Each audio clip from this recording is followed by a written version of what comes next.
Morning in Los Angeles arrives like a filter. Warm, flattering, tireless. The sun lifts over low stucco and glass towers, turns the freeway into a ribboning river, and finds the small spaces where a life collects its breath. In the Whitfield Moreno condo, light angles across a dining table still scattered with last night's mailers, a ribbon from a brand launch, the charger that never seems to be where anyone needs it. The city thunders just beyond their 8th-floor windows, sirens dropping to a purr, a helicopter chopping the air into measured concern, the distant rattle of a skateboard on concrete. Aaron stands at the counter, barefoot, the cool of tile climbing into his calves, steaming oat milk into a soft, careful whisper. He watches the swirl take shape, the circle inside the cup that always wants to be a galaxy, and thinks, habit, prayer, ritual, about cadence. There are 1,000 ways to cut a scene, on breath, on thought, on movement. He has built a life out of sensing those invisible joins. The girls are learning that work too, or they could be, if there were enough quiet for it. Julia appears like a headline, sleeveless camel dress, hair twisted into a sleek shape that says, "I woke up like this and it took 40 minutes. Her phone is in her palm before the good morning. She scrolls with the controlled aggression of someone reshelving a bookstore, each flick a verdict on what stays in her world and what gets quietly archived. The agency moved my panel to Thursday, she says, not looking up. Better for optics with the launch. Morning, Aaron says. He sets her espresso on the counter exactly where she likes it, 7 inches from the sink, 1 inch left of the olive oil bottle. They have discovered that small exactness prevents wars. Julia makes a sound that is almost a thank you and almost a sigh. The feed on her screen glitters. Women in linen under eucalyptus trees, a shelf of minimalist candles, a carousel of a colleague's daughter at Model UN. She taps the heart, toggles to her drafts, and shows him a caption she's been massaging for 2 days. Too humble brag? He reads, "When your teen daughters teach you more about resilience than any boardroom ever could, proud is an understatement. Hot girl dad, Latina leadership, mentored by my daughters." The photo is perfectly staged. Sienna on a bleacher with a pale green varsity jacket half off her shoulder. Mara perched on a curb with a camera balanced in her lap. Both girls turned in 3/4 profiles that suggest documentary intimacy without showing too much face. The unposed pose. Aaron knows the unreality of it, not because the girls aren't extraordinary, but because every image has 2 exposures, the one that exists and the one we sell. It's polished, he says. He wants a better word than good. He also wants a word that can carry the complication. Polished is safe. It can mean too much. Julia hears the wobble she is attuned to, the way a cymbal vibrates a room even after it's muted. Polished is the point, she says, slicking a hand over non-existent flyaways. Not everyone needs to know Sienna's panic episodes before the pep rally, or that Mara cried for an hour when her professor called her promising. We show the lesson, not the mess. He thinks, storytelling without the consequence. He thinks, how many executives in his cutting rooms requested a softer cut when the truth made their brand sting? But he says nothing, because speech has become a delicate thing in this house, a glass he must hand across the table without a chip. Mara shuffles in wearing a hoodie swallowed by the history of a band she inherited from another girl's thrift bag. She's 20 and made of shy sunlight, a face that refuses to settle into one story. Her camera strap curves over her shoulder like a seatbelt. "Bus strike," she murmurs, already half among the scenes she wants to shoot. "I'm thinking of filming the driver's lines with no faces, only hands gripping signs. The city as voiceover." "That's a mood," Aaron says, pleased at the precision of it. Hands are the first truth-tellers. "You'll need permits if you're shooting over at Figueroa," he adds out of habit. He lives in the muscle memory of permits, softboxes, permissions. He has become wary of the ways even kindness can feel like a stake in someone else's room. Julia looks up, smile bright, quick. "And consider a sponsor. The union is hot right now. A brand's going to want to connect with solidarity." Mara's eyes flicker with a question she will not ask. Julia is used to seeing opportunity. Mara is still trying to learn if her mother knows where the line between support and strategy dissolves. Sienna arrives last, 17, bones like a violin's curves, sleep still stuck to her cheeks in a pattern of pillowcase stitching. She smells like grapefruit body wash. The varsity jacket is real, but the way it hangs from her shoulders has always looked borrowed to Aaron, as if she's trying not to crease it. She glances at Julia's phone as if it might decide the day's weather. "Are we posting the senior rally pic today or tomorrow?"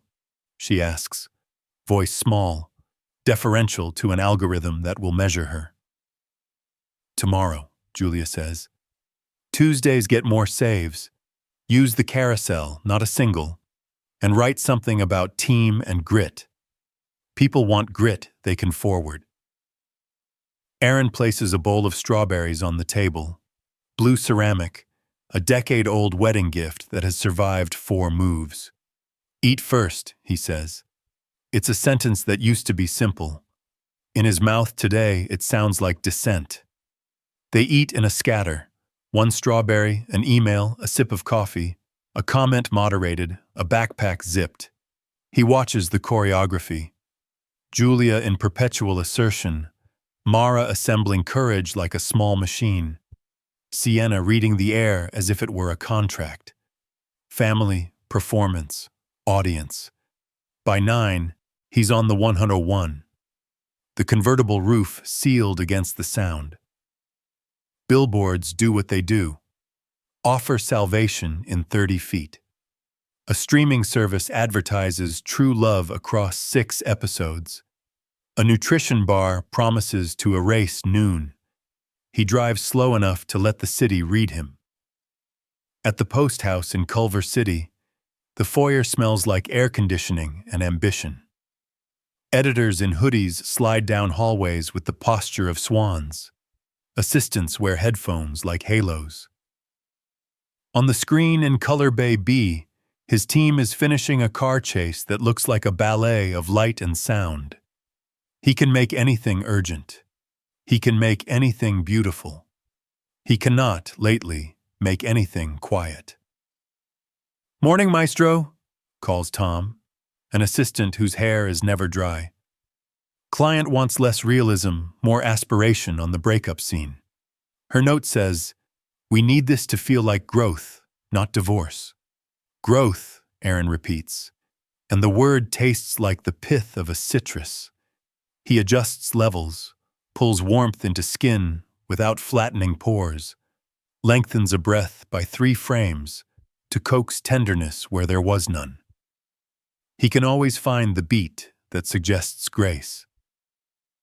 He wonders who did that in his marriage, and how often. At lunch, he eats outside on the loading dock that looks onto a mural of oranges and saints. The air smells like food trucks and hot rubber. He texts Mara a link to a short doc about bus strikes from the 70s and types "only if you want it," then deletes the clause and leaves the link bare.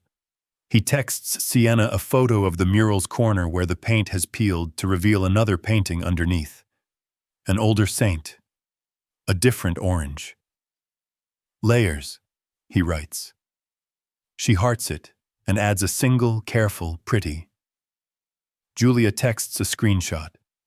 A draft invite for her panel. Motherhood in the edit. How we shape girls' narratives. She adds, would you come if I got you a badge? Could be cute to show a united front. The phrase locates him in a tableau he isn't sure he wants to occupy. He tells her he'll see, then puts his phone face down and watches a man in a bright safety vest count the minutes of his cigarette as if time might bargain. Evening returns in a hotter light. The condo's elevator opens to the hallway that always smells faintly of somebody's expensive bleach. Inside, the living room has been rearranged for a live stream. Julia has set 2 chairs at an angle that implies intimacy. A ring light blooms like a moon over the coffee table. A brand's name sits discreetly on the edge of a frame. She is already mic'd, smile pressed and ready. It's 10 minutes, she says brightly. We're talking confidence scripts for teens. Sienna, honey, can you come say hi when I cue you? Just a wave. Sienna's face does a complicated thing. Admiration and fear, responsibility and a wish to be elsewhere. Mara stands near the wall, filming B-roll for practice or protection. The ring light softens everyone's hurt. The ring light makes confession pretty. Aaron steps into the kitchen and finds the letter he sent himself in notes a year ago when the house first started to sound like this. Speak before the story speaks for you. He grips the countertop and imagines an edit that cuts gently, truthfully, laughter without a sponsor, a face without a script. He imagines silence as a narrative, a whole minute where nothing is asked to mean anything.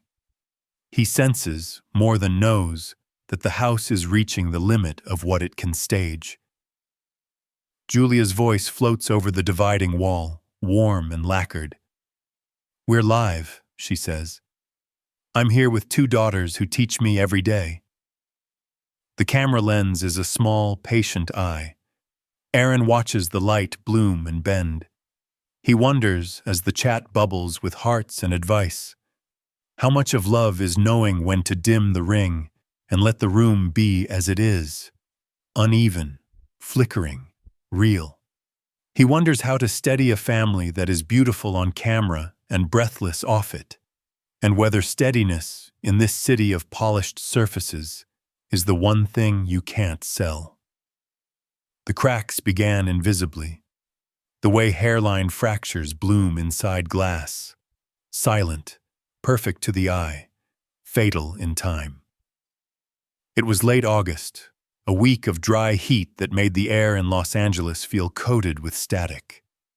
The city's light had turned metallic, sharp enough to wound, and in the Whitfield Moreno home every conversation felt like it might shatter if handled too long. Aaron noticed first in Julia's tone. At breakfast, she'd joke about carb faces while buttering sourdough for the girls, or tell Sienna, your metabolism's still your friend, use it while you can.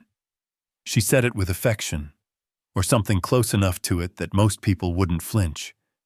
But Aaron saw the way Mara's shoulders rounded a little tighter each morning, the way Sienna took smaller spoonfuls of cereal and looked to her reflection in the dark window instead of her mother. He'd once admired Julia's sharpness, her humor that sliced clean, her refusal to play soft. But lately it had become a blade without a sheath. You know, he told her one night while she scheduled posts for the agency's new campaign, not every lesson needs to come wrapped in critique. Sometimes silence teaches too.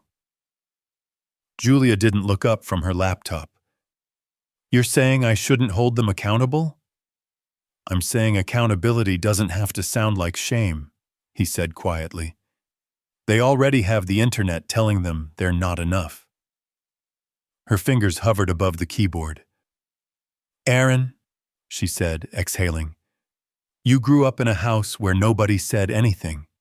You think quiet equals kind. It doesn't. He almost smiled.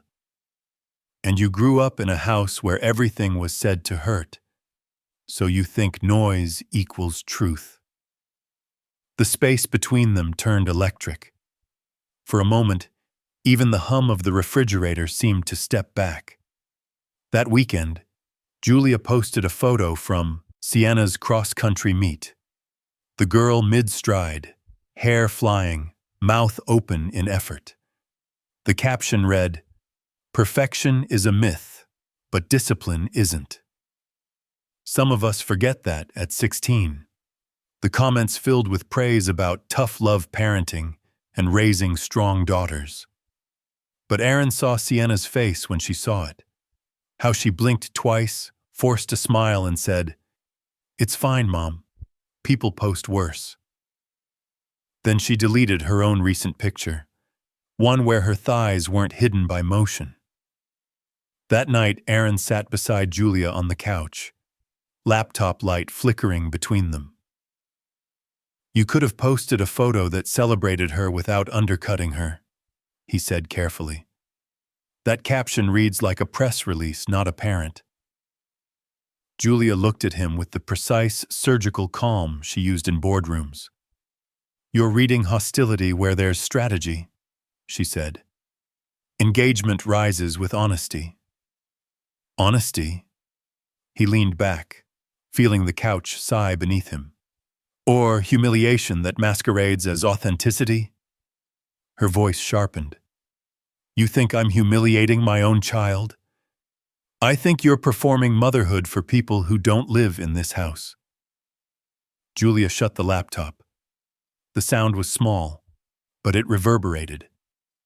"You're judging me," she said, almost whispering. "You're jealous because the world actually listens to me." He stared at her, the words like a slap he hadn't earned. "Julia, I'm trying to talk about Sienna." "You're trying to talk about control," she snapped. "You don't like when I lead the narrative. You never have." He wanted to protest, but the shape of her anger was familiar. It wasn't just fury, it was fear, the trembling kind that hides behind a fence. Still, he let the quiet stretch. In his mind, the editor's instinct took over. If he cut the moment right here, it could still be saved. The dinner that followed 2 nights later was a study in containment. Mara had returned from her campus shoot, still wearing a black tee flecked with dust from the set. Sienna had her earbuds coiled around her wrist like armor. Julia plated roasted chicken, her movements too precise. The table was lit by one overhead bulb, the kind that flattened faces and made truth look theatrical. They ate mostly in silence.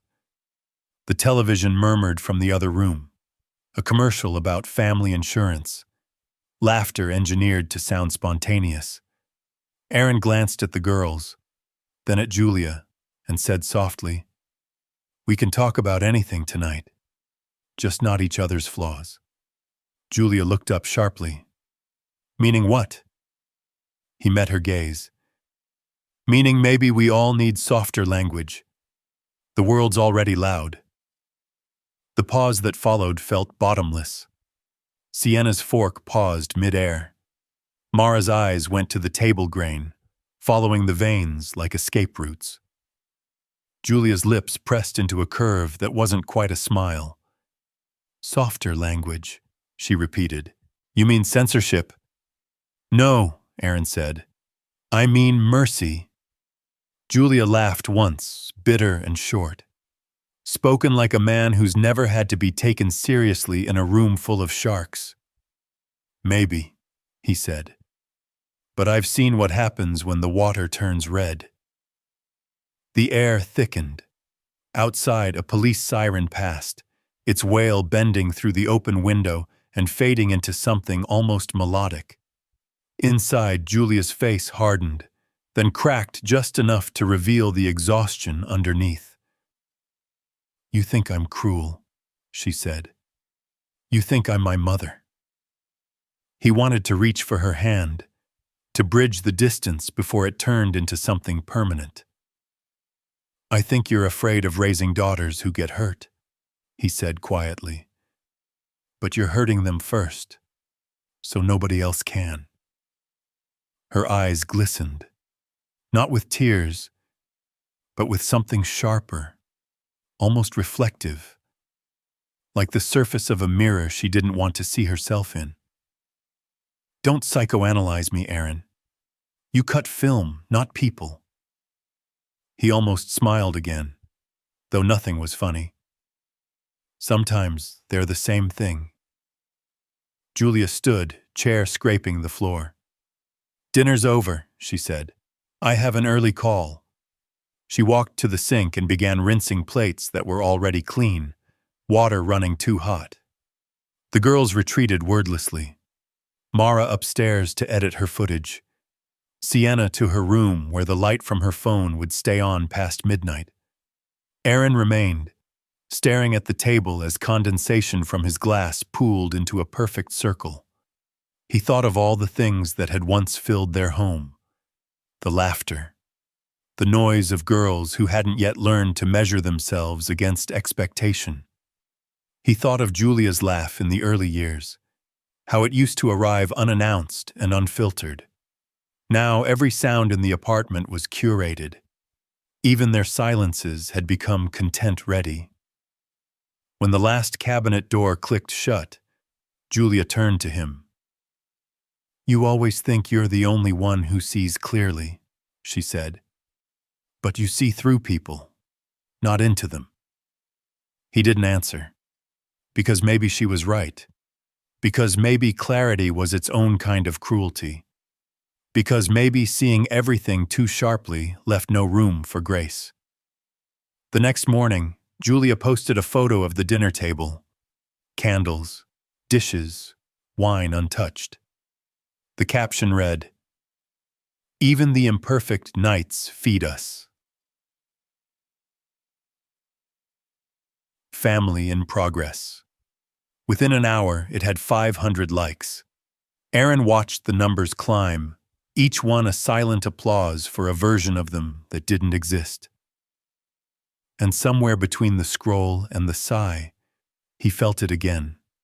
The quiet crack beneath the surface, waiting for the right pressure to split the glass in two. The night it happened began almost kindly.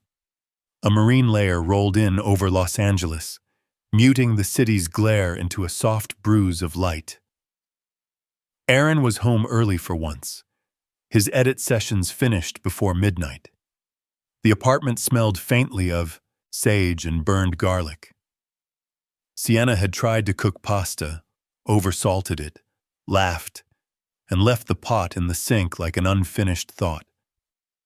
Mara sat at the dining table, headphones around her neck, trimming footage for her documentary class. Julia was on her second glass of wine, scrolling through her phone as if it might tell her who she was supposed to be that evening. They were all there, under one roof, one lamplight, but no one occupied the same moment. Aaron took in the tableau and felt that quiet ache of déjà vu, as though he were watching a scene he'd already edited a dozen times. The family at dinner, smiles rehearsed, tenderness misplaced by a hair. He loved them, God, he loved them. But the love had begun to feel like walking on glass barefoot. Every gesture careful, every word weighed. Julia broke the silence first. "Sienna got a B on her psych paper," she said, half proud, half ashamed. "Her teacher said she's emotionally articulate, whatever that means." Sienna looked up from her phone. "It means I can name feelings, Mom." Julia smiled thinly. "Sure. But naming them isn't the same as managing them." Aaron set down his fork. "She's 17. Managing comes later." Julia's tone cooled. "I just don't want her thinking emotions are achievements." Mara took off her headphones, sensing the storm before it gathered. "Mom, can we not do this tonight?" Julia turned toward her. "Do what? Encourage standards?" Aaron spoke gently, trying to keep the peace afloat. "You can have standards without comparison. They already live under enough of that." Julia's gaze snapped to him, sharp as glass catching a beam of light. "Enough of what?" "Pressure," he said softly.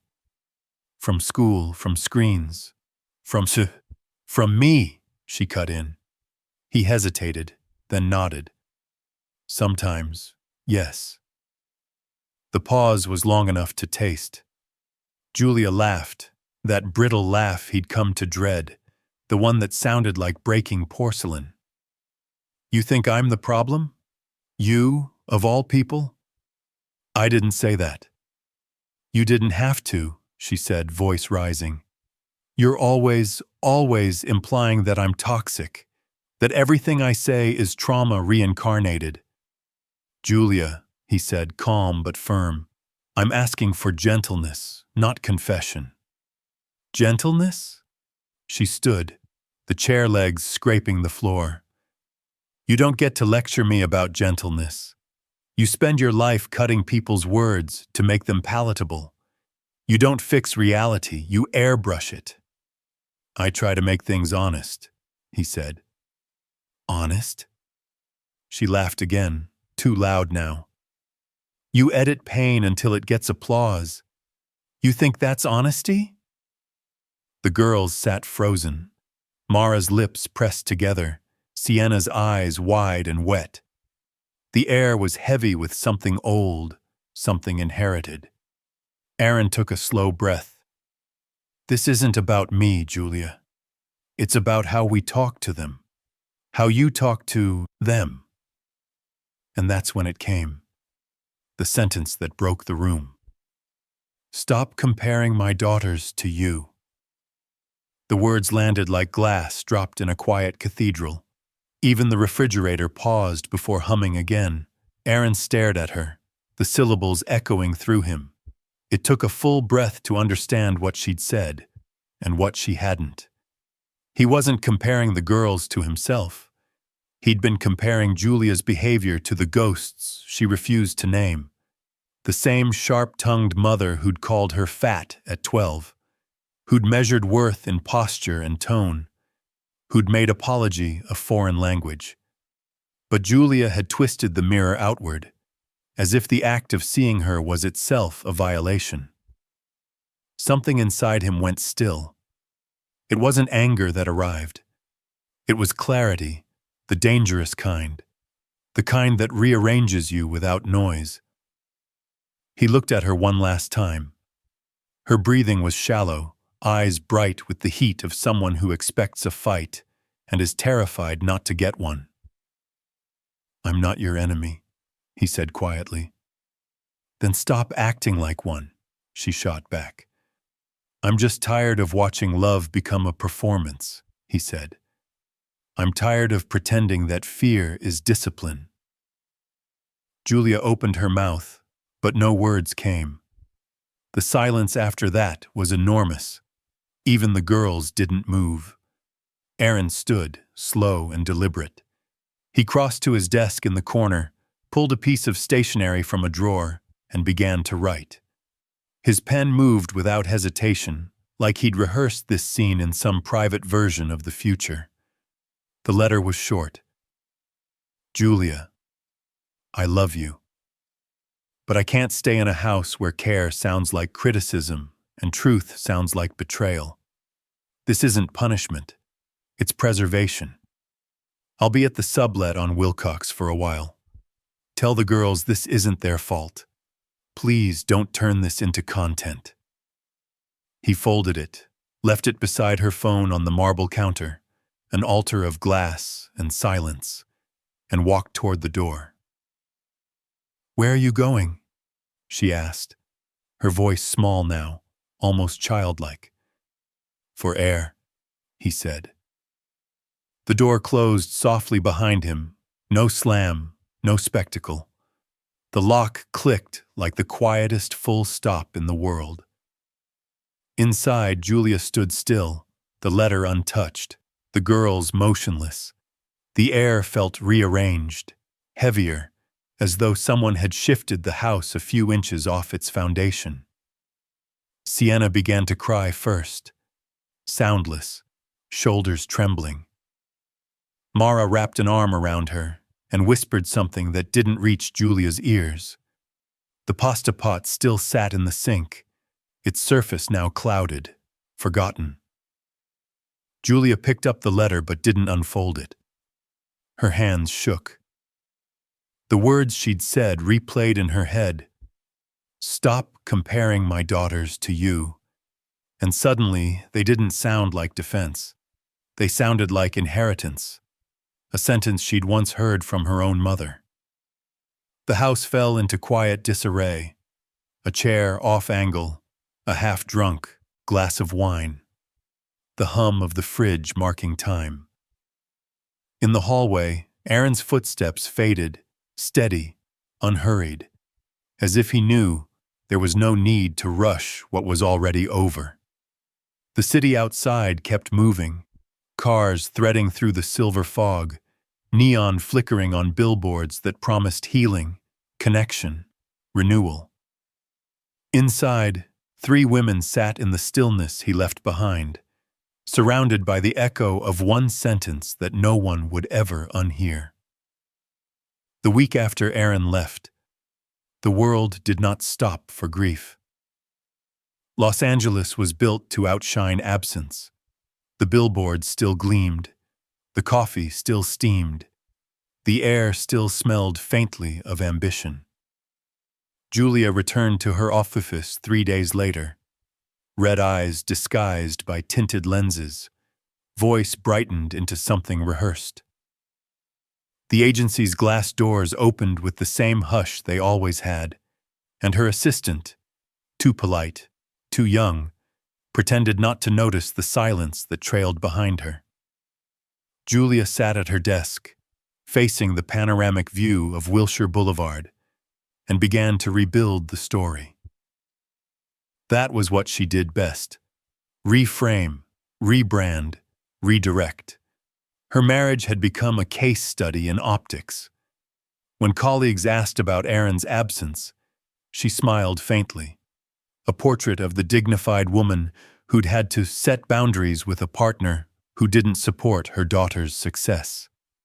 She let the words jealous and controlling surface only when they would sound like empathy, not accusation.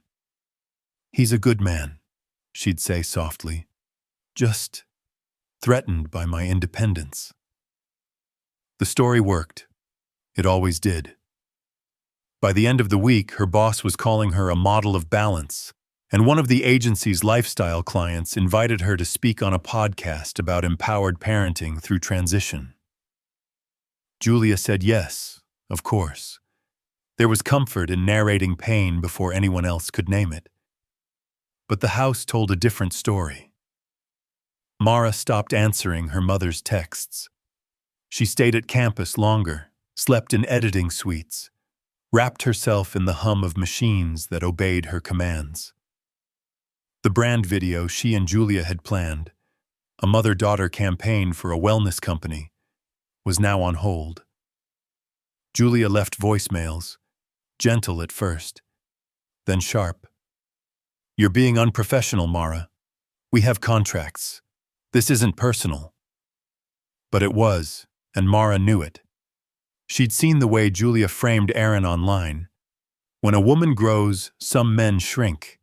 It wasn't even subtle. The comments flooded in. Hearts, applause emojis, solidarity from strangers who didn't know any of them. One follower wrote, "He's intimidated by strong women. Happens all the time." Mara read it at 2 a.m. and shut her laptop, feeling a nausea that wasn't hunger. Sienna, meanwhile, drifted through the apartment like a ghost who hadn't decided whether to haunt or disappear.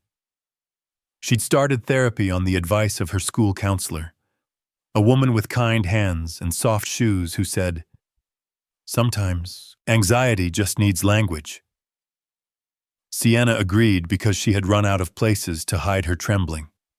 In the therapist's office, she sat on a gray couch that smelled faintly of lavender and confessed what she couldn't say at home.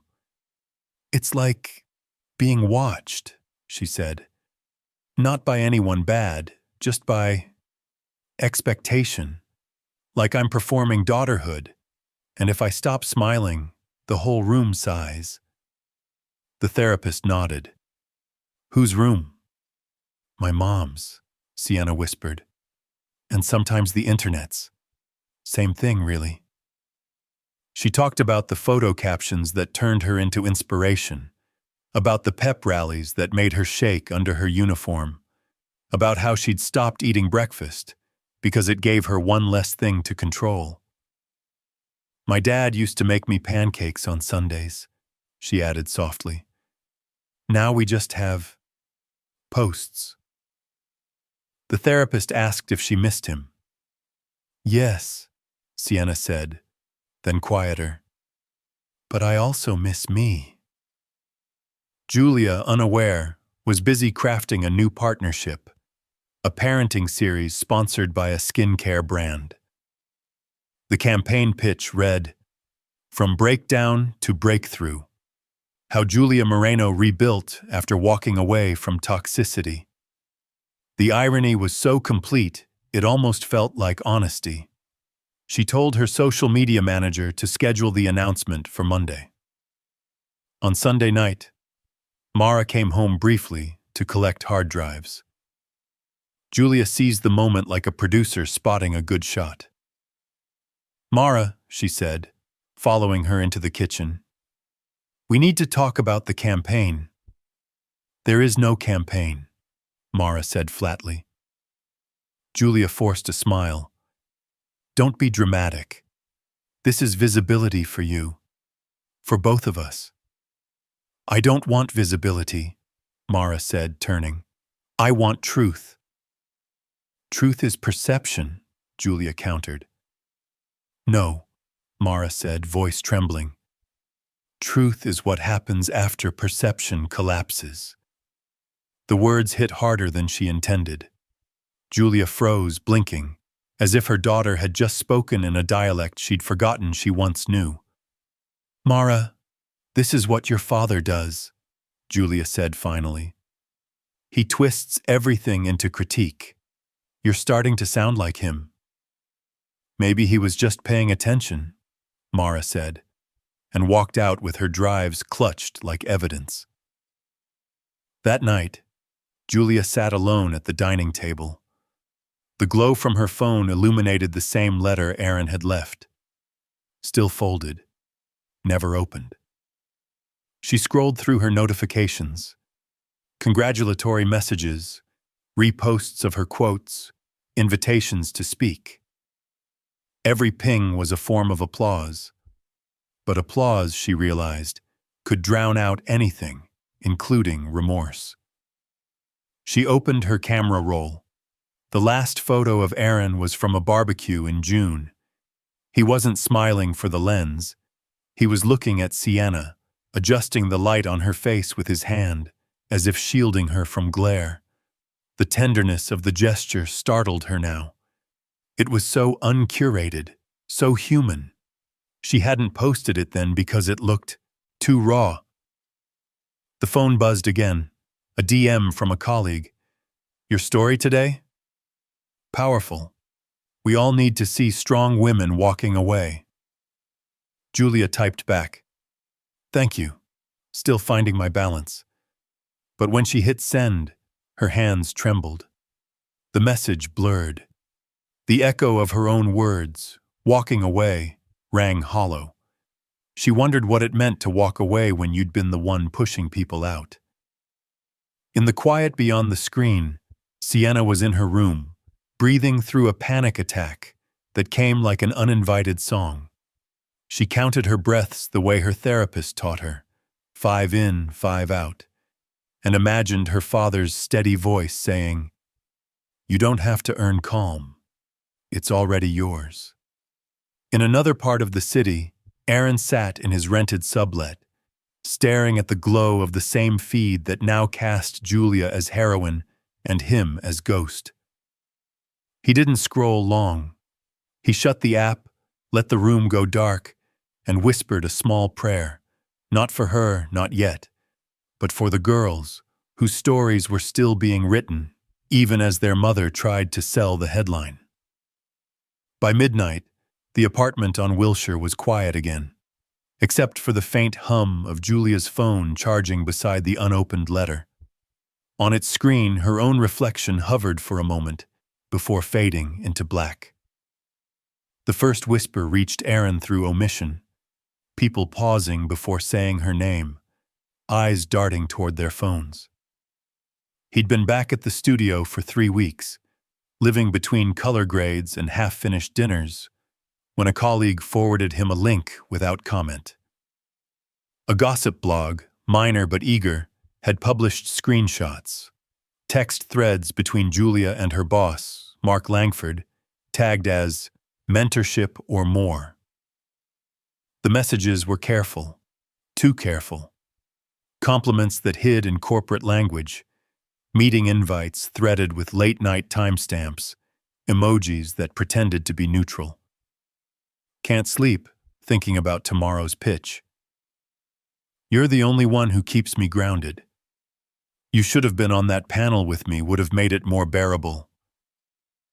There was nothing explicit, but the subtext breathed like a secret. Aaron read them once, then again, not looking for proof, just tone. Tone was what he'd built a career on. The half-second between words. The breath that betrayed the edit. What he saw wasn't passion, not yet. It was intimacy rehearsing itself into existence. He closed the browser. His hands were steady, which frightened him more than shaking would have. At the next family therapy session, a quiet office in Silver Lake that smelled of cedar and lemon, he mentioned the article. The therapist, a calm woman in her 50s with the posture of someone who'd seen every version of disappointment, tilted her head slightly. "What does it make you feel?" she asked. "Predictable," Aaron said. "Like I already knew, but now the internet's scoring it." Julia sat across from him, immaculate as ever, her face composed, into what she called her professional calm. "It's not what it looks like," she said. "Mark's been my mentor since before Aaron and I met. It's coaching. People twist anything now." "Twist what?" he asked. "My ambition," she said quickly. Aaron nodded, not out of agreement, but recognition. Ambition isn't the problem. Omission is. Her jaw tensed. "You think I'm sleeping with him?" "I think," he said quietly, "you're giving him the honesty you stopped giving us." The therapist interjected softly. "Let's not assign verdicts. Let's describe realities." Julia's laugh came short, brittle. "Reality is my husband walked out and now blames me for finding someone who listens." Aaron turned to her fully, eyes calm. "Reality is you found an audience, not a listener. There's a difference." The silence that followed had gravity. Sienna sat beside him, her hands folded in her lap, eyes darting between her parents, like she was watching a scene she'd already predicted, frame by frame. Mara was absent, filming that day, her absence a quieter kind of protest. When the session ended, Julia left first, perfume trailing like punctuation.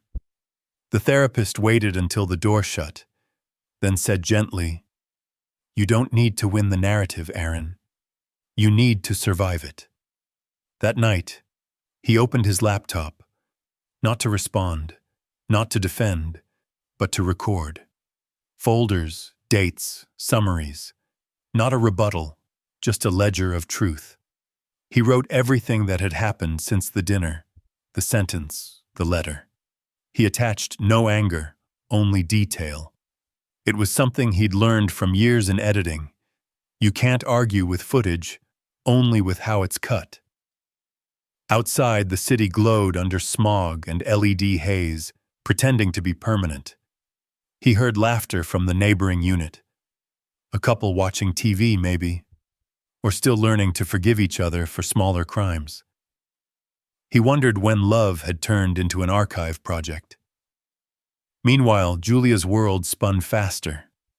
The agency issued a formal statement denying inappropriate conduct, but not before screenshots spread across platforms that thrived on scandal disguised as empowerment.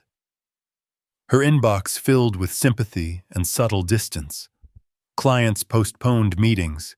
Panels quietly uninvited her. She called it backlash from misogyny, but even she could hear the hollow in her voice. At home, the girls watched in silence.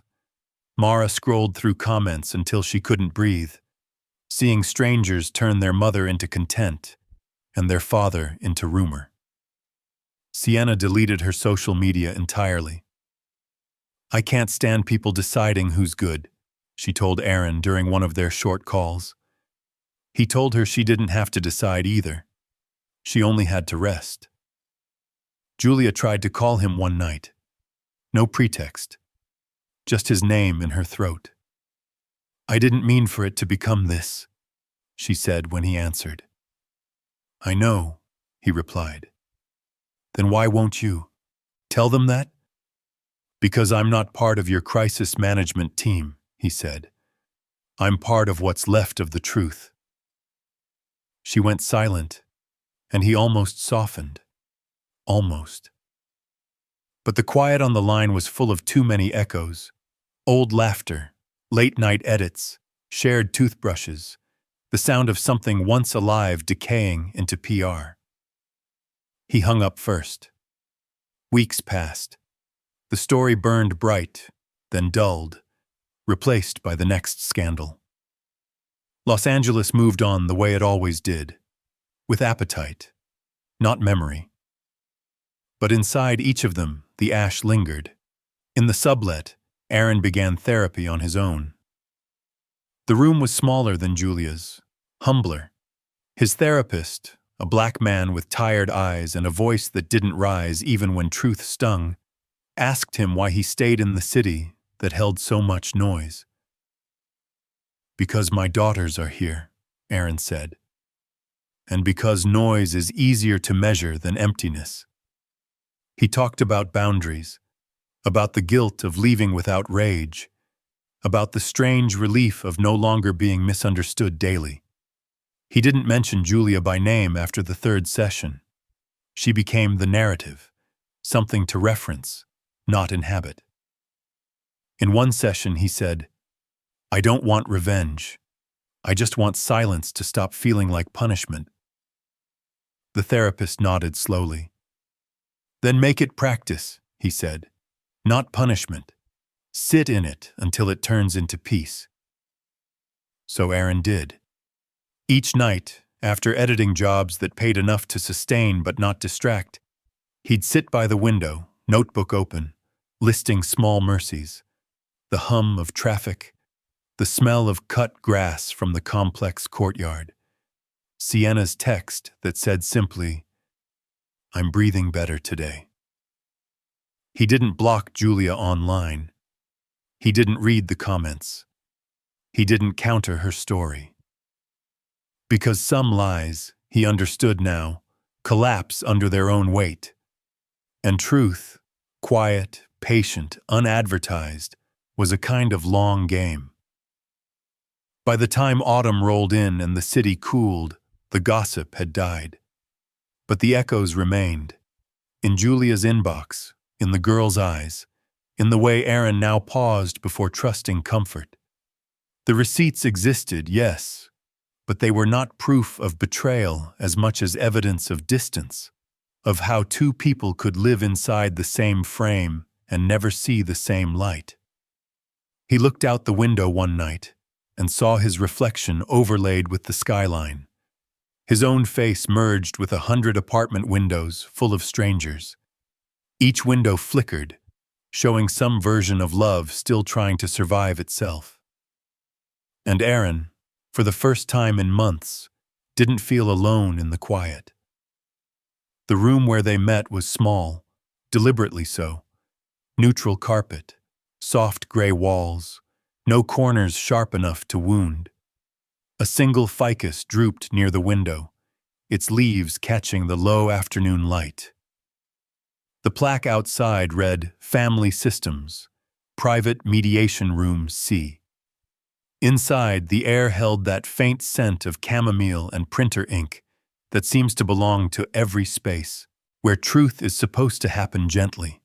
Julia sat closest to the door, her posture immaculate, blazer crisp, hands folded on her lap, as though she were waiting to be interviewed, not forgiven. Her makeup was perfect. Light foundation, neutral lips. But her eyes betrayed fatigue, a glassiness that no concealer could erase. Aaron sat opposite her, a legal pad balanced on his knee, not to write but to keep his hands from clenching. Between them sat Dr. Hale, the family counselor, white-haired, patient-eyed, voice measured like the tick of a clock that refuses to rush. Mara and Sienna shared the couch along the wall, knees brushing. Sienna's fingers worried the hem of her sleeve. Mara's camera bag lay by her feet, unopened, as if she'd decided this was one moment she would not frame. Dr. Hale began softly. "Today is for naming. Patterns lose power once they're spoken." The silence that followed was taut, like a string pulled too long.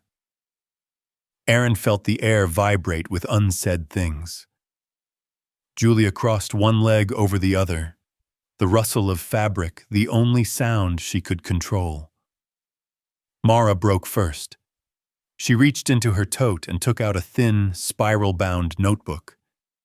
"I started keeping this a few years ago," she said.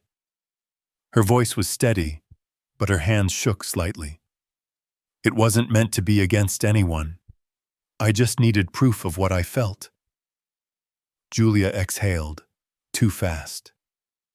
"Mara, this isn't—" Dr. Hale raised a hand. "Let her speak." Mara opened the journal, its pages soft from handling. "April 12th, she read. "Mom said my face looked stronger on camera when I smile less. June 8th. "You'll never get funding if you don't lose the artsy weight. August 3rd. "Remember, ambition looks better when it's symmetrical." Each line fell like slow rain, gentle, relentless. Julia flinched after the second entry, her lips parting in a small, involuntary sound, somewhere between protest and pain. "I never meant—" But Mara kept reading. "Last one," she said. "September 2nd. Dad said I should rest. Mom said, rest is what people do when they've failed to keep up." The room stilled. Even the ficus seemed to hold its breath. Sienna reached for her sister's hand, squeezing once. Then she spoke, voice small but clear. "I used to think she was right." Julia turned toward her, alarmed. "Sienna?" "No," Sienna said, shaking her head. "You told me I looked ready for the world when I fit into that gold dress for the gala. You said it like a blessing, so I starved for it. 3 nights, no dinner, just coffee and almonds." Julia's face went white. "You never told me that." "I didn't know it was wrong," Sienna whispered. "You posted the picture, remember? The caption said, 'Confidence is the best filter.' Everyone commented how radiant I looked. I was dizzy the whole night." Aaron inhaled, but the air felt thick in his chest. He looked at his daughters, one trembling, one stone-faced, and felt both pride and heartbreak. They were doing what he hadn't been able to do, hold the mirror up without mercy.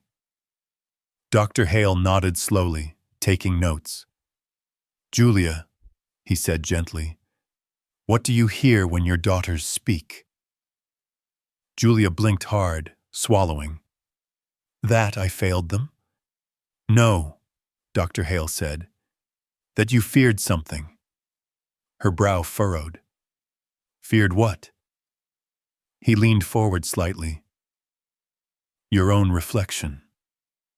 She opened her mouth to respond, but no sound came. Her throat tightened.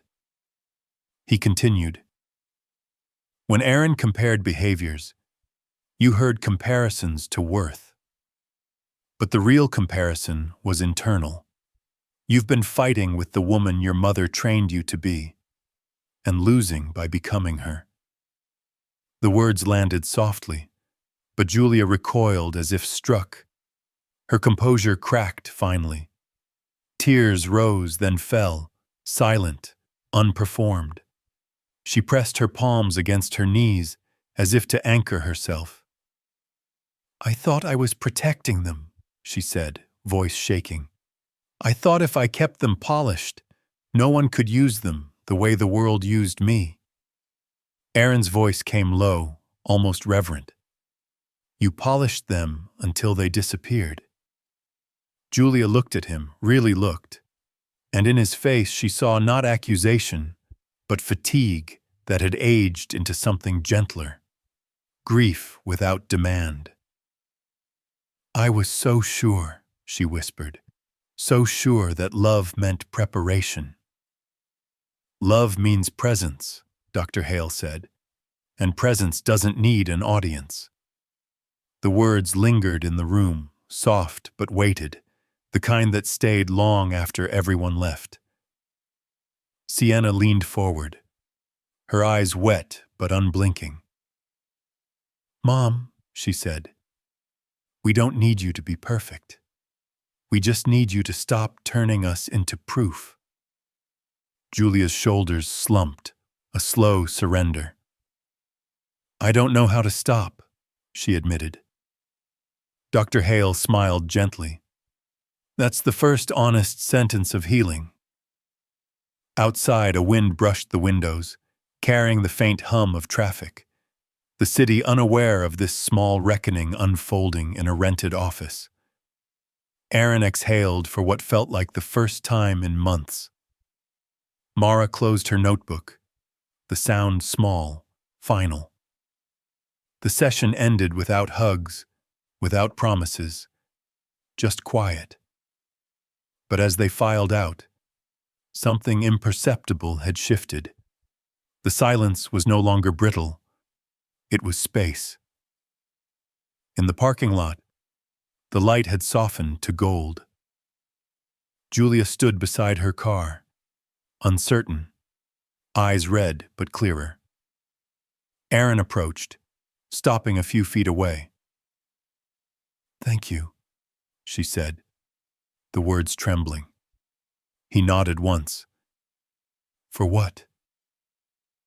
For not protecting me from myself. He wanted to say something kind, but instead, he said the truth. It's not my job anymore. She nodded, accepting it like medicine that burns going down. Across the lot, Mara and Sienna leaned against Aaron's car, faces turned toward the sky. The younger one pointed out a plane cutting through the fading light. Look, Sienna said softly. It's leaving, but it doesn't vanish. Just changes direction. No one answered, but all of them looked up. 4 figures suspended in a city that kept rushing forward, each holding the fragile possibility that naming something might, at last, make it smaller. Autumn arrived with a strange quiet, the kind that follows a collapse so public that no one needs to speak of it anymore. The leak had burned through the feeds in a single weekend. Screenshots of Julia's mentorship with her boss, side by side with old posts about empowerment, a few cynical podcasts dissecting the irony. The agency suspended her pending internal review. Sponsors ghosted. Her name trended for 30 hours, then vanished under the next scandal. In Los Angeles, ruin was a rotating headline. All that lingered was the echo. She spent those first days in her apartment, curtains half drawn, the world filtered through gauze. The phone kept buzzing, offers for interviews, statements, redemption features, but she ignored them all. The PR firm she'd hired in panic had drafted a post full of careful victimhood.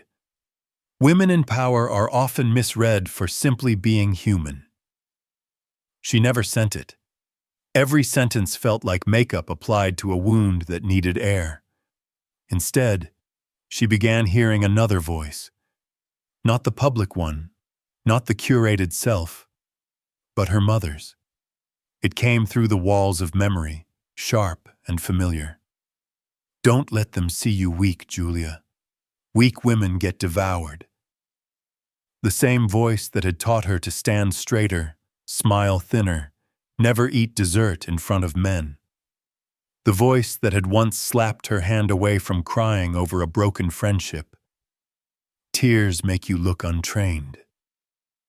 Now, alone in her darkened kitchen, Julia finally spoke back to it. You trained me too well, she whispered, and I broke everyone trying to stay trained. She poured herself coffee and couldn't drink it. It tasted like fatigue. Across the table, her phone lit up with a message from Sienna. Therapy went okay today. Learned that boundaries aren't walls. Hope you're okay too. The simplicity undid her. She read it twice, then 3 times, then started to write. Not a statement, not a caption, but something she hadn't written in years. An apology with no angle. She began with Mara. Mara, you were right. I've used ambition like a shield and image like a mirror. I shaped you into proof when you needed safety. I'm sorry for calling your softness weakness. I see now it was courage I didn't understand. Then to Sienna. Sienna, you were never supposed to shrink to fit the world.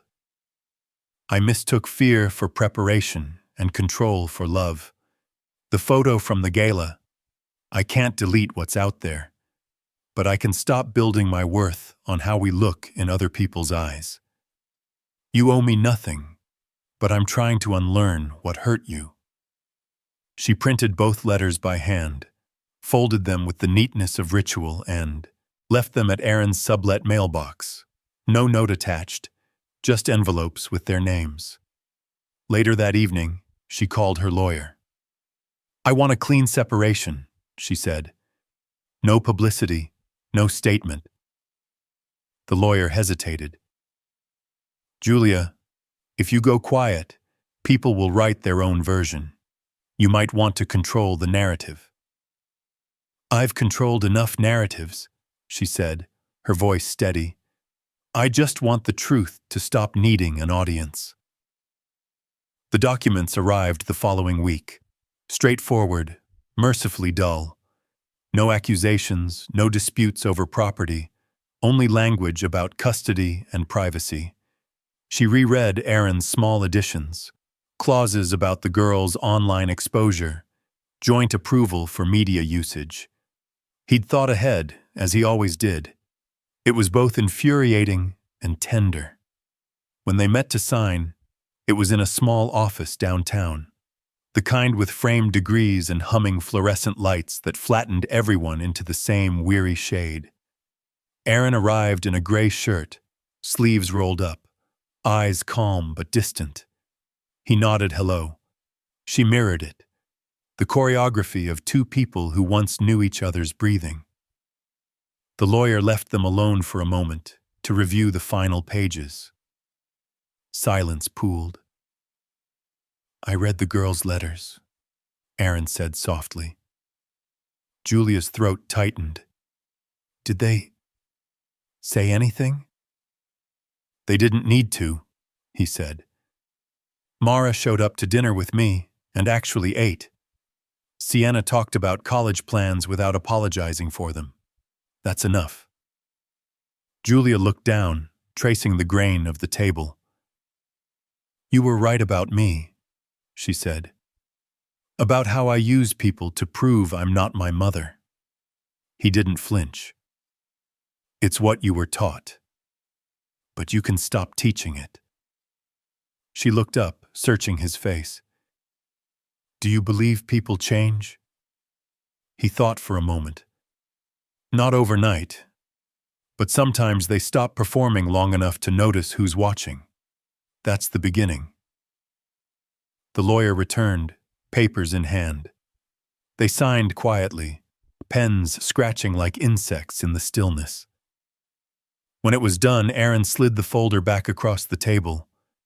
Good luck, Julia, he said. You too, she replied, voice almost breaking. I hope you find a story that doesn't need editing. He smiled, small, tired. That's the point. After he left, Julia sat there alone for several minutes. The window showed the city in miniature, traffic sliding like red threads through dusk, everything in motion, nothing waiting. She reached into her purse and pulled out her phone. For a moment, she hovered over her social media apps, thumb trembling. Then she deleted them one by one. That night, she cooked herself dinner, simple, unphotographed, a bowl of pasta, eaten slowly, without an audience. No filters, no captions, just quiet. Later, she opened a blank notebook and wrote a sentence she wasn't ready to share with anyone. I am learning to be a person without proof. Outside, the wind shifted. Somewhere in the city, her daughters were sleeping. Aaron was editing footage, and the world went on without spectacle. For the first time in years, Julia didn't feel erased by silence. She felt held by it. The cost of image dissolving into something almost tender, almost human. Winter settled quietly over Los Angeles, the kind that never really freezes, but still manages to slow the air. The light softened. The city's constant pulse dimmed just enough for people to hear themselves think. Aaron had moved into a modest apartment above a hardware store in Echo Park, a place that smelled faintly of cedar and rain-damp dust, where mornings came with the sound of traffic and doves on power lines. It wasn't grand, but it was his. He had declined the offers, friends who wanted interviews, op-eds, podcasts about the male side of public betrayal. He said no, every time. There was nothing to clarify, nothing to win.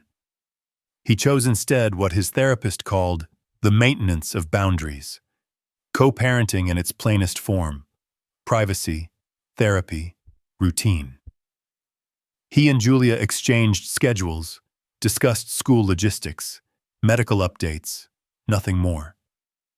The emails were short and neutral, stripped of old reflexes.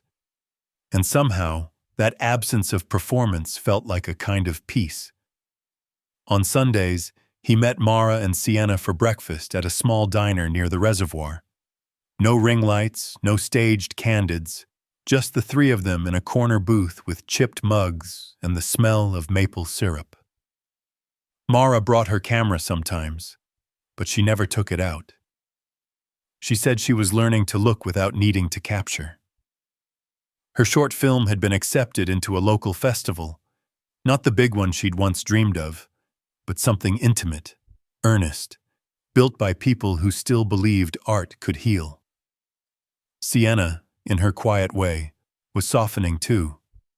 She spoke now about things other than anxiety, how she'd started journaling again, how she wanted to study psychology, how she'd gone 3 weeks without checking comments under her old posts.